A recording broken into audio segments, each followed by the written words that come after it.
দক্ষিণ আমেরিকার দেশ ইকুয়েডরে একটি জনসচেতনতা অভিযান আলোচনার কেন্দ্রবিন্দুতে এসেছে, যেখানে পাম সানডের ধর্মীয় আচারকে কেন্দ্র করে মোম পাম গাছ কাটার বিরুদ্ধে হুঁশিয়ারি দেওয়া হয়েছে। খ্রিস্টান ঐতিহ্যে পবিত্র সপ্তাহের প্রথম দিন এবং ইস্টারের আগের রবিবার পাম সানডে পালন করা হয়। এই দিনটিকে মূলত যীশু খ্রিস্টের জেরুজালেমে বিজয়ময় আগমনের স্মরণে উৎসর্গ করা হয়। যিশু যখন গাধার পিঠে চড়ে জেরুজালেমে প্রবেশ করেন, তখন লোকেরা রাস্তার পাশে পাম পাতা বিছিয়ে তাকে স্বাগত জানায়। এই ঐতিহাসিক ঘটনা স্মরণে সারা বিশ্বের বিভিন্ন গির্জায় এই দিনে পাম গাছের পাতা দিয়ে আশীর্বাদ ও শোভাযাত্রা করা হয়। তবে এই ধর্মীয় আচার এখনও অনেক দেশে পরিবেশ সচেতনতা ও সংরক্ষণ উদ্যোগের সঙ্গে জড়িয়ে পড়েছে, বিশেষ করে যেসব অঞ্চলে মোম পাম গাছের মতো দুর্লভ প্রজাতি বিপন্ন হয়ে পড়ছে। পাম সানডে উপলক্ষে গাছ কাটার কারণে গোল্ডেন প্লামড প্যারিকেট, ইয়েলো ইয়ার্ড প্যারটের মতো বিপন্ন প্রজাতির পাখিগুলো তাদের আবাস হারাচ্ছে, এমনটা জানাচ্ছেন পরিবেশ কর্মীরা।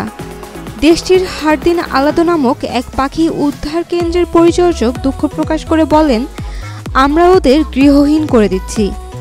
মোম পাম গাছ কেবল ধর্মীয় প্রতীক নয়, এটি বহুল বিপন্ন প্রজাতির পাখির আবাস স্থলও বটে।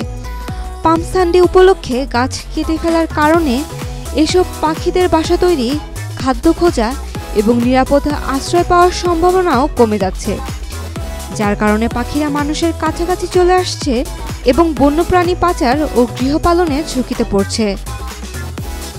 দেশটির পরিবেশ মন্ত্রণালয়ের পক্ষ থেকে প্রাকৃতিক পরিবেশকে ক্ষতিগ্রস্ত করে না এমন বিকল্প ব্যবহার করে ঐতিহ্য পালনের কথা বলা হচ্ছে।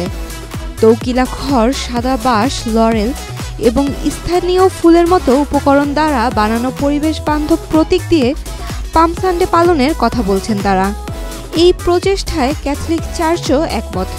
এই বিষয়ে ফ্রান্সিসকান ধর্মযাজক ফ্রে জর্জ আর্মিজোস বলেন, Nosotros como defensores también de la madre naturaleza, মোম পাম আমাদের ঐতিহ্য, আমাদের সম্পদ এবং অনেক পাখির একমাত্র আশ্রয়, তাই এগুলো কাটার বিরোধিতা করাই আমাদের ধর্মীয় দায়িত্ব।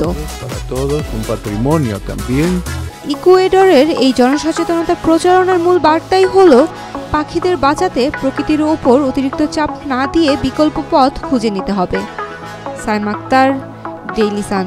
For more updates, follow us on Facebook, subscribe our YouTube channel, get the latest update on www.daily-sun.com.